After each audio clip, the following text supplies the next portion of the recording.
In this video, I will show you a really cool AI where you can put text into it and then it will spit out a 3D image, so something 3D, an object, which is really cool since this is really nice. We have all known the 2D image generators, but 3D image generation is something very new and this is really cool. Everybody can try this. So definitely make sure to watch this video all the way to the end to not miss anything, and make sure to leave a like and to subscribe.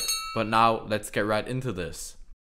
Alright, first we want to go to Google and here we want to search for something called hugging face point E. So just search for hugging face point E and then we can go on hugging face, and here we can wait a second and then this point E app will load. So he'll use the text to 3D right now.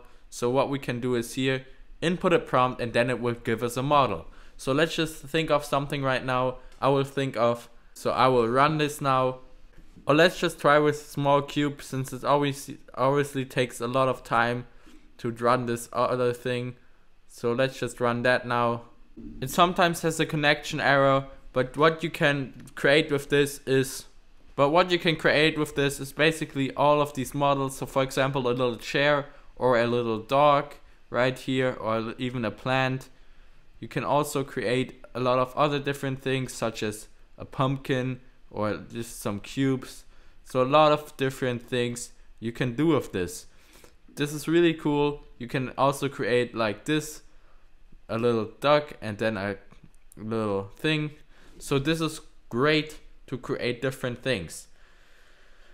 Yeah, so basically you just have to put in the text and then it will create it for you. So I would definitely check out hugging face point E if I were you, since you can create a lot of different things. Obviously it's still in beta, so it's still even like for just only to try it out.